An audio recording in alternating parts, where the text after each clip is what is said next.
Hi all, welcome back to Mummy's Gusto.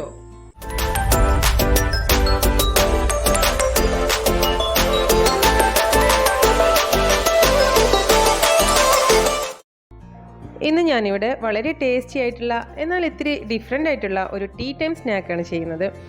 വളരെ tasty ആയിട്ടുള്ള ഈ സ്നാക്ക് ഞാൻ ചെയ്തെടുത്തത് കക്കരിക്ക വെച്ചാണ്. കക്കരിക്ക വെച്ചിട്ട് നല്ല ടേസ്റ്റി ആയിട്ടുള്ള ഈ സ്നാക്ക് എങ്ങനെ തയ്യാറാക്കുന്നതെന്ന് നമുക്ക് വീഡിയോയിലൂടെ കാണാം. ഈ പലഹാരം ഉണ്ടാക്കുന്നതിനായി ഞാൻ ഇതുപോലുള്ള 3 കക്കരിക്കയാണ് എടുത്തിരിക്കുന്നത്. അപ്പോൾ ഇതൊന്ന് ചീകി എടുക്കണം, അതിനായി ഇതൊന്ന് കട്ട് ചെയ്തെടുക്കാം. ഇതിലേക്ക് മധുരത്തിനായിട്ട് ഞാൻ ചേർക്കുന്നത് ശർക്കരയാണ്. ഞാൻ അത് ഷ്രെഡ് ചെയ്യാൻ തുടങ്ങുന്നതിന് മുന്നായിട്ട് ശർക്കര കുറച്ച് വെള്ളം ഒഴിച്ചിട്ടൊന്ന് അലിച്ചെടുക്കാം.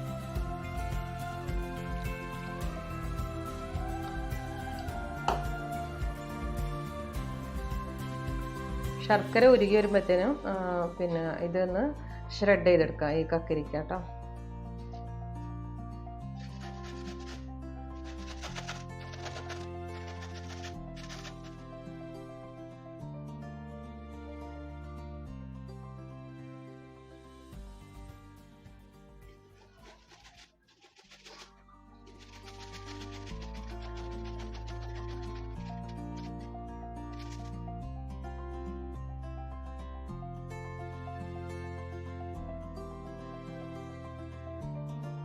അങ്ങനെ കക്കരിക്കെല്ലാം ഫുള്ളായിട്ടും ചീകിയെടുത്തിട്ടുണ്ട്. അതിൽ നല്ല വെള്ളത്തിൻ്റെ അംശമുണ്ടല്ലോ, അങ്ങനെ നല്ല വെള്ളം ഉണ്ടാവും അങ്ങനെ ചീകിയെടുക്കുമ്പോൾ. അപ്പോൾ ഇതൊന്ന് ഇനി ഇതിലേക്ക് വേണ്ടത് ഒരു മുഴുവൻ തേങ്ങയാണ് ഞാൻ എടുത്തിരിക്കുന്നത്. തേങ്ങയ്ക്ക് എത്ര കൂട്ടിയാലും അതിനനുസരിച്ച് ടേസ്റ്റ് കൂടും. അപ്പോൾ ഞാനൊരു 3 കക്കരിക്കക്ക് ഒരു ഫുൾ തേങ്ങയാണ് യൂസ് ചെയ്തിട്ടുള്ളത്. അപ്പോൾ ഇനി ഇതെല്ലാം ഒരു പാനിലേക്ക് മാറ്റാം. അതുപോലെ തന്നെ തേങ്ങയും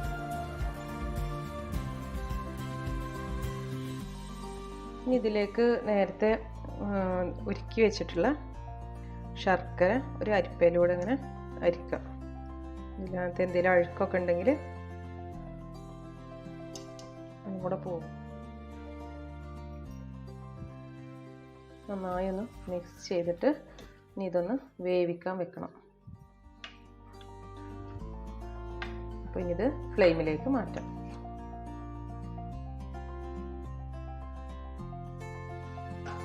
അപ്പോൾ ഇതൊന്ന് അടച്ചു വെച്ചിട്ട് വേവിക്കാം. വെന്തതിന് ശേഷം നോക്കാം ബാക്കി പ്രോസസ്സുകളെല്ലാം. ഇപ്പോൾ ഇത് നന്നായി വന്നിട്ടുണ്ട്. ഞാൻ ഏകദേശം ഒരു 10 മിനിറ്റോളം ഇത് വേവിച്ചിട്ടുണ്ട്. ഒരു മീഡിയം ഫ്ലെയിമിലിട്ടിട്ടാണ് വേവിച്ചത്. അതേപോലെ ഇത് ഞാൻ 2-3 പ്രാവശ്യം ഇടയ്ക്കൊന്ന് ഇളക്കി കൊടുക്കുകയും ചെയ്തിട്ടുണ്ട്. അപ്പോൾ അടിയിലൊന്നും പിടിക്കാതെ നന്നായിട്ട് നോക്കണം. പിന്നെ ഇതിൽ അത്യാവശ്യം വെള്ളമുള്ളത് കാരണം ആ ഒരു പ്രശ്നമൊന്നും വരില്ല, എങ്കിലും നമ്മളൊന്ന് ശ്രദ്ധിക്കണം. അപ്പോൾ ഇത് നന്നായി വന്നിട്ടുണ്ട്. ഇനി ഇത് ഫ്ലെയിം ഓഫ് ചെയ്യാം. ഇനി നന്നായി ഒന്ന് തണുപ്പിച്ചെടുക്കണം. അപ്പോൾ ഇതൊന്ന് ഫ്ലെയിം ഓഫ് ചെയ്തിട്ട് ഇത് തണുക്കുന്നത് വരെ ഒന്ന് വെയിറ്റ് ചെയ്യാം. അത് നന്നായിട്ട് തണുത്ത് വന്നിട്ടുണ്ട്. ഇതിലേക്ക് ഞാൻ 3 തരം പൊടികളാണ് ചേർക്കുന്നത്.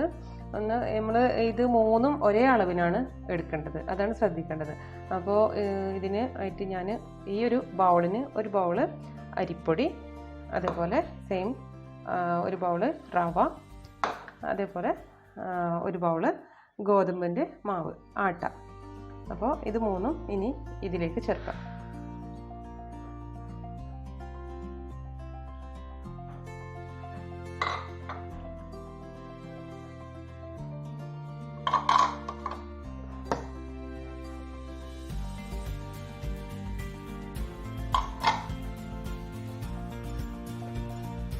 നന്നായിട്ട് മിക്സ് ചെയ്തെടുക്കാം.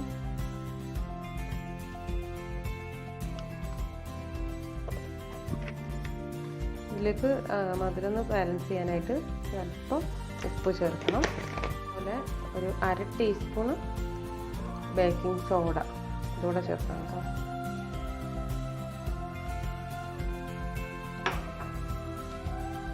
നന്നായി ഒന്ന് മിക്സ് ചെയ്യാം. ഇതിന് ഈ ഒരു ലൂസാണ് ഇതിന് വേണ്ടത്. ഒരുപാട് ലൂസ് വേണ്ട, അതേപോലെ ഒരുപാട് കട്ടിയും വേണ്ട. പിന്നെ ഈ ഒരു സമയത്ത് കട്ടി കൂടി പോവുകയാണെന്നുണ്ടെങ്കിൽ അല്പം വെള്ളം ഒഴിച്ചാൽ മതി. ഒന്ന് തിളപ്പിച്ച് ആറിയ വെള്ളം അല്പം ഒന്ന് ചേർത്താൽ മതി. പിന്നെ ഇതൊരു 6 മുതൽ 8 മണിക്കൂർ വരെ ഇതൊന്ന് ഫോർമെൻ്റ് ആവാൻ വെക്കണം. അപ്പോൾ ഇനി ഇത് ഈ ഒരു കണ്ടെയ്നറിലേക്ക് മാറ്റാൻ പോവാണ്.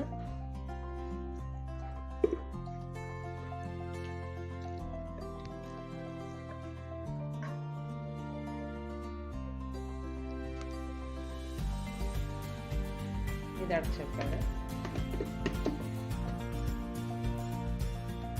ഇപ്പോൾ ഏകദേശം ഒരു 7 മണിക്കൂറോളം കഴിഞ്ഞിട്ടുണ്ട്.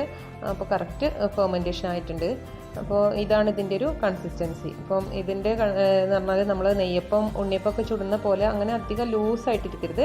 നമ്മുടെ കയ്യിലെടുത്തേണ്ട് അങ്ങനെ ഉരുട്ടിയാൽ അങ്ങനെ കിട്ടണം. അപ്പോൾ ഇതാണ് ഇതിൻ്റെ പാകം. ഒരുപാട് കട്ടിയുള്ള മാവ് ആവരുത്, അതേപോലെ നല്ല ലൂസായി പോകരുത്.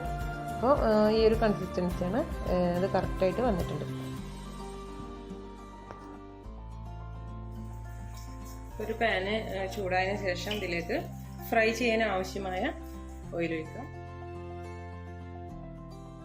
അപ്പോൾ ഒരു കൈയൊന്ന് നനച്ചിട്ട് ഒരു പാത്രത്തിൽ അല്പം വെള്ളം എടുത്ത് വെക്കുക. ഒന്ന് കൈ നനച്ചിട്ട് വേണം ഇതിന് അല്പം എടുക്കാൻ, എന്തെങ്കിലും ഇങ്ങനെ കറക്റ്റായിട്ട് നമുക്ക് ഉരുട്ടിയെടുക്കാൻ പറ്റുള്ളൂ. പിന്നെ ഇത് കയ്യിൽ വെച്ചിട്ട് തന്നെ ഇതേപോലെ ഒന്ന് ഇങ്ങനെ പ്രസ് ചെയ്തിട്ട് എണ്ണയിലേക്ക് ഇടാം.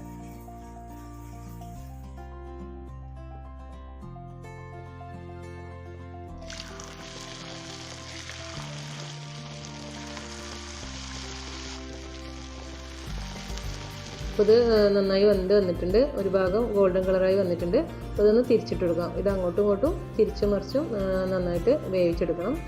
പിന്നെ ഇത് കാണുന്ന പോലെ ഒരുപാട് ക്രിസ്പി ഒന്നുമല്ല, നല്ല സോഫ്റ്റാണ്. അതേപോലെ ഇതിന് പ്രത്യേകിച്ചൊരു ഷേപ്പൊന്നും ഞാൻ കൊടുക്കുന്നില്ല. ഞാൻ ഇപ്പോൾ കയ്യിൽ ഇങ്ങനെ പരത്തിയിട്ടാണ് ചെയ്യാറ്. അപ്പോൾ അതേപോലെ തന്നെ ചെയ്യുന്നതാണ് ഉള്ളൊക്കെ വെന്ത് വരാൻ നല്ലത്.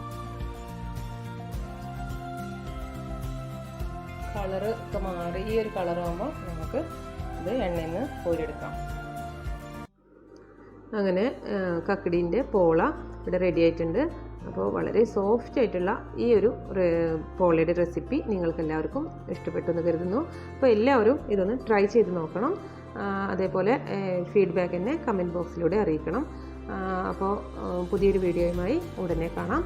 So please like, share and subscribe my channel. Notification ലഭിക്കുന്നതിനായി ബെൽ ഐക്കൺ ക്ലിക്ക് ചെയ്യാൻ മറക്കരുത്. Thanks for watching.